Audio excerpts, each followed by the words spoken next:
ഞാനും സന്തോഷ് വർക്കിയും തമ്മിലും അഭിലാഷ് ആട്ടവും ഞാനും തമ്മിൽ ഒരു ഗേ ബന്ധവും ഇല്ല, പച്ചക്ക് പറയാം. കാരണം സെക്സ്വലായിട്ട് യാതൊരു കമ്മിറ്റ്മെൻറ്റ്സും ഇവർ തമ്മിലില്ല നമ്മൾ തമ്മിൽ. കാരണം നമുക്കൊരു മ്യൂച്വൽ ഒരു റിലേഷൻഷിപ്പ് ഉണ്ടെങ്കിൽ അത് ഗേളിനോട് മാത്രമായിരിക്കും, ഗേളിനോട് പെണ്ണുങ്ങൾക്കൊപ്പം മാത്രമായിരിക്കും ആ ഫിസിക്കൽ റിലേഷൻഷിപ്പ്, അല്ലാണ്ട് നമ്മളൊരു ആ ടൈപ്പ് അല്ല. കാരണം നിങ്ങൾ ഈ സൂപ്പർ താരങ്ങൾക്കൊപ്പം പറയുമോ? കാരണം ജനങ്ങളോട് ഞാൻ ചോദിക്കുക, പൊട്ടിത്തെറിക്കുകയാണ്. കാരണം നിങ്ങൾ അത് ആ സെക്ഷൻ ഒന്നും പോട്ടെ, നടക്കും. നിങ്ങൾ ജനങ്ങൾ ഈ മോഹൻലാലിനെ മമ്മൂട്ടിയെ ആരാധിക്കുന്നുണ്ട്, അവരോട് ചോദിക്കുമോ? കാരണം ലാലേട്ടന് ആന്റണി പെരുമ്പാവൂരുണ്ട് കൂട്ടുകാരനായിട്ട്, അദ്ദേഹത്തിനെ ചേർത്ത് ഇതുപോലെ പറയുമോ? കാരണം ഇതുപോലെ പറഞ്ഞാൽ അപ്പം തന്നെ വീട്ടിൽ വന്ന ആൾ വരും, ഗുണ്ടകൾ ഫാൻസ് വരും തല്ലാനായിട്ട്. ഇപ്പം മമ്മൂക്കയ്ക്ക് ജോർജ് ചേട്ടനുണ്ട്, മമ്മൂക്കയ്ക്ക് സുഹൃത്തായിട്ട്. കാരണം അവരെ ചേർത്ത് പറയുമോ ആൾക്കാർ? ഇല്ല. അവിടെ എന്താ ഫാൻസ് ഉണ്ട്. ഇപ്പം നമ്മുടെ ഫാൻസ് എന്ന് പറയുന്നത് കളിയാക്കാനും കുറച്ച് സെൽഫി എടുക്കാനും മാത്രമേ അറിയുള്ളൂ. കാരണം ഇങ്ങനെയുള്ള കാര്യങ്ങളൊന്നും പറയില്ല, മനസ്സിലായ? അപ്പം നമുക്ക് ഓർക്കെയുള്ള ഫാൻസ് അസോസിയേഷൻ എനിക്കില്ല, പക്ഷേ എങ്കിലും ഫാൻ ഗ്രൂപ്പുകളൊക്കെ ഉണ്ട് കളിയാക്കാനും അതൊരു വേണ്ടി. പക്ഷേ നമുക്കായിട്ട് ലുക്ക് ചേഞ്ച് ചെയ്തപ്പോൾ ഒരു ഫോട്ടോ വന്നിട്ടുണ്ടല്ലോ, അത് തന്നെ. ഇപ്പം ഞാനൊന്ന് മീശ പഠിച്ചെന്ന് പറഞ്ഞു, താടി പഠിച്ചെന്ന് പറഞ്ഞു, ആൾക്കാർക്ക് എന്താണെന്ന് സോഷ്യൽ മീഡിയയിൽ അറിയപ്പെടുന്ന വ്യക്തിയായതുകൊണ്ടല്ലേ ഞാൻ മീശ പഠിക്കുമ്പോഴും താടി താടി ഉള്ളപ്പോഴും ആൾക്കാർ അതിനെപ്പറ്റി സംസാരിക്കുന്നത്. ബൈസെക്ഷൽ അല്ലാതാണ് പറയുന്നത്. എന്തോ ബൈസെക്ഷൽ അല്ല, മനസ്സിലായില്ല. അതായത് പെണ്ണുങ്ങളോട് ആണുങ്ങളോടും ഒരേപോലെ ഇഷ്ടം ഇല്ല. ഇല്ല അതില്ലല്ലോ. കാരണം ഇപ്പോൾ ചേട്ടനോട് എനിക്ക് നല്ല സുഹൃത്തുമായിട്ടുള്ളൊരു ഇതുണ്ട്. പക്ഷേ അതെന്നും പറഞ്ഞ് നമുക്ക് ആ ഒരു ലൈനിലല്ല കാണുന്നത് ആരെയും. കാരണം എനിക്ക് സിനിമയിൽ തന്നെ ആരും എന്നെ ആ രീതിയിൽ ഹറാസ്മെൻറ്റ് ചെയ്തിട്ടില്ല. ഇന്നാളൊരു രഞ്ജിത്തിൻ്റെ വിഷയം വന്നിരുന്നു, ഒരു ചെക്കൻ വന്ന് ചാൻസിൻ്റെ പേരിൽ. ഞാൻ ഒരുപാട് ഡയറക്ടറിനോട് അഭിനയിച്ചിട്ടുണ്ട്, പക്ഷേ എനിക്ക് അങ്ങനത്തെ ഒരു അനുഭവം ഒരു ഡയറക്ടർമാരുടെ ഒന്നും കിട്ടിയിട്ടില്ല. കാരണം അത് തുറന്ന് പറഞ്ഞത് ഹേമ കമ്മിറ്റി വിഷയത്തിൽ ഒരുപാട് പേര് മോശമായിട്ട് പറഞ്ഞു. കാരണം എനിക്ക് ചാൻസ് തരുന്നത് ആൾക്കാർ ചില മീഡിയക്കാർ എന്നോട് ചോദിച്ചിരുന്നു, അഡ്ജസ്റ്റ്മെൻറ്റ് ചെയ്തിട്ടാണ് ചാൻസ് കിട്ടിയെന്ന് ചോദിച്ചിരുന്നു. കാരണം ഒമ്മറയ്ക്കൊക്കെ ഞാൻ അഡ്ജസ്റ്റ്മെൻറ്റ് ചെയ്തെന്ന് ചോദിച്ചിട്ടുണ്ട്. പക്ഷേ ഞാൻ അങ്ങനെയൊന്നും ചെയ്തിട്ടില്ല. ഞാൻ മാന്യമായിട്ടാണ് എനിക്ക് ചാൻസ് അതിനകത്തൊരു റിവ്യൂ റോസ്റ്റിംഗ് തന്നെ പറയാം ചെയ്തു.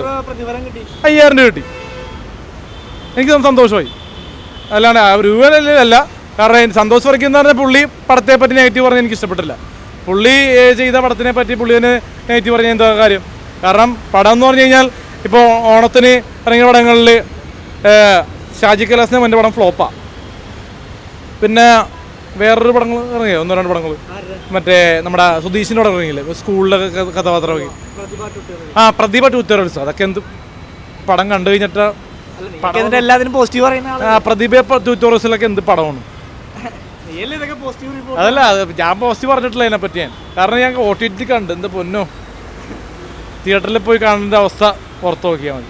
കാരണം കളിയാക്കണമല്ല, അത് ഓരോരുത്തരുടെ കലയാണ്. പക്ഷേ അത് സിനിമയായിട്ട് എനിക്ക് തോന്നുന്നില്ല. ട്യൂട്ടോറിയൽസ് എന്ന് പറഞ്ഞ സിനിമ ഒരു ഷോർട്ട് ഫിലിം പോലെ എനിക്ക് തോന്നിയത്. ഷോർട്ട് ഫിലിം എടുത്ത് വെച്ചേക്കണത്. എൻ്റെ കഥയെ എനിക്ക് വലിയൊരു താല്പര്യം വന്നില്ല. പിന്നെ എനിക്ക് ഈ ഷാജി കൈലാസിൻ്റെ മറ്റേ പടം ഉണ്ടല്ലോ, പേരെന്തെന്ന് അറിയോ പടത്തിൻ്റെ? അറിയില്ല. ഷാജി കൈലാസിൻ്റെ മറ്റേ പടം കുറച്ചുകൂടി ട്രെയിലർ കുഴപ്പമില്ലായിരുന്നു, കണ്ടിരിക്കാൻ പറ്റുന്ന പടമായിരിക്കും. പക്ഷേ ബാഡ് ബോയ്സിനെ പറ്റി കുറേ പേര് നെഗറ്റീവ് റിവ്യൂസ് എഴുതിയതിനെ പറ്റി പറയാനുള്ളതെന്ന് പറഞ്ഞാൽ, ബാഡ് ബോയ്സ് എന്ന പടത്തിന് മുന്നേ ഒമർ ലുലുവിൻ്റെ നല്ല സമയം ഇറങ്ങി. അതിൻ്റെ അവസ്ഥ എന്താണെന്ന് അറിയോ? അല്ല, അത് പിന്നെ ഒരുപാട് വിവാദങ്ങളും കേസൊക്കെ വന്നോണ്ടല്ലേ. അല്ല, വിവാദങ്ങൾ പോട്ടെ, എത്ര ദിവസം ഓടിയോ നല്ല സമയം? അല്ല, അത് കേസ് വന്നു, നല്ല സമയം എത്ര ദിവസം ഓടി? എത്ര ദിവസം ഓടി? കേസ് വന്നോണ്ടാണ്. എത്ര ദിവസം ഓടിയുണ്ട്? കോടതി പറഞ്ഞിട്ടല്ല റിമൂവ് ചെയ്തത്. ഒരു ദിവസം ഓടിയുള്ളൂ. കാരണം അപ്പം ഒരു ദിവസം ഓടിയ പടം ബാഡ് ബോയ്സ് എന്ന പടം ഒമറിക്കേൻ്റെ കരിയർ ബെസ്റ്റ് ആയിരുന്നു എന്ന് ഞാൻ പറയാം. അതിൽ ലാഭവും നഷ്ടവും എനിക്ക് കറക്റ്റായിട്ട് ഞാൻ വിലയിരുത്തിയിട്ടില്ല, സംസാരിക്കുന്നതല്ല. പക്ഷേ 3.5 ആഴ്ച തിയേറ്ററിൽ ഓടിച്ചെങ്കിൽ അത് ഒമർ ലുലുവിൻ്റെ ഒരു കഴിവ് തന്നെയാണ്. കാരണം ഈ നല്ല സമയത്തിൽ OTT ഇറങ്ങുന്നില്ലല്ലോ പടം. OTT എടുക്കുന്നില്ലല്ലോ പടം. OTT എന്തായാലും ഷിലു എബ്രഹാമിൻ്റെ പ്രൊഡക്ഷൻസിലാണല്ലോ. കാരണം ഈ മരട് 357 എന്ന് പറഞ്ഞ് ഒരു പടം ഉണ്ടായിരുന്നു, അത് വേറൊരു പേരിലാന്ന് ഇറക്കിയത്, അറിയോ? അല്ല, പടം ഹിറ്റാണെന്നുണ്ടെങ്കിൽ OTT വരേണ്ട സമയം കഴിഞ്ഞില്ലേ? ഹിറ്റാണെങ്കിൽ OTT ഇറക്കുന്ന സമയം കഴിഞ്ഞിരുന്നു. കാരണം ഈ ലിസ്റ്റിനായിട്ടുള്ള കണക്ഷൻസ് ഒക്കെ ഉള്ളതുകൊണ്ട് എന്തായാലും പടം വരാണ്ടിരിക്കില്ല. ഇപ്പം ലിസ്റ്റിനും അബാ മൂവീസൊക്കെ ഒരേ കൂട്ടുകാർ തന്നെയാണ്. കാരണം ബാഡ് ബോയ്സിൻ്റെ ഒക്കെ ഓഡിയോ ലോഞ്ചിൻ്റെ സമയത്ത് ലിസ്റ്റിൻ ചേട്ടനെ കണ്ടിരുന്നു ഞാൻ. കാരണം ലിസ്റ്റിൻ ചേട്ടനായിട്ട് എന്നെ തെറ്റിക്കാൻ കുറേ പേര് പറഞ്ഞിരുന്നു, കുറേ കഥകൾ എന്നെപ്പറ്റി കുറ്റം പറഞ്ഞ കയറി. പക്ഷേ ലിസ്റ്റിൻ ചേട്ടൻ പാവമാണ്. കാരണം എന്നെപ്പറ്റി മോശമായിട്ട് പുള്ളി പറഞ്ഞ ഫേസ് ആണ് മനസ്സിലാവും. കാരണം പുള്ളി സെൽഫി വയ്ക്കുമ്പോൾ തരുന്നുണ്ട്. കാരണം ഒരാളെ ഇഷ്ടപ്പെട്ടില്ലെങ്കിൽ അടുപ്പിക്കുമോ? കാരണം എന്നെ ലിസ്റ്റിൻ്റെ പടത്തിൽ എനിക്കൊരു അവസരം തന്നുകൊണ്ടുണ്ടല്ലോ എന്നുള്ള അവസരം കിട്ടിയോണ്ടല്ല ഞാൻ പറയുന്നത്. അല്ല, എനിക്ക് ലിസ്റ്റിൻ്റെ ഒരു ഡ്രൈവിംഗ് ലൈസൻസിൻ്റെ പടത്തിൽ ചെറിയൊരു ഫേസ് കാണിച്ചു പണ്ട് 2019 അത് ഞാൻ പറയണമല്ലോ. അപ്പോൾ ജൂനിയർ ആർട്ടിസ്റ്റായിട്ട് അഭിനയിക്കുന്ന എന്തോരം പേരുണ്ട്, അവരുടെ ഫേസ് റിവ്യൂലാകുന്ന പലതും കുറവാണ്. പക്ഷേ എൻ്റെത് ഞാൻ ഫേമസ് അല്ലാത്ത സമയത്തും അത്യാവശ്യം റിവ്യൂലായിട്ടുണ്ടായിരുന്നു. കാന്താരി ആണെങ്കിലും ഓർമ്മ മഞ്ഞളാണെങ്കിലും നമ്മുടെ മാർക്കോ സ്റ്റാർ ഉണ്ണിമൂന്നൻ്റെ അച്ചായൻസിലാണെങ്കിലും ചെറിയൊരു സീൻ വന്നിരുന്നു.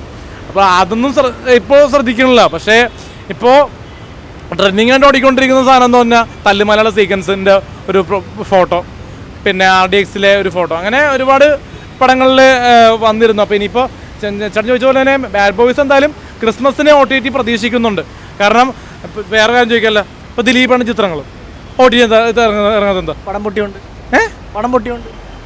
വേറെ കാര്യം ചോദിക്കണം, പടം പൊട്ടിയിട്ടും ഇപ്പോൾ ലവ് 24/7 കണ്ടായിരുന്നോ താങ്കൾ? കണ്ടായിരുന്നു. എങ്ങനെയുണ്ട് പടം? അത് നല്ല പടമാണ്. ആ പടമാണ്. പക്ഷെ അത് തിയേറ്ററിൽ വർക്കായോ? തിയേറ്ററിൽ വർക്കായില്ല. വർക്കായില്ല. OTT വരുമ്പോൾ വർക്കാവുന്നുണ്ടല്ലോ.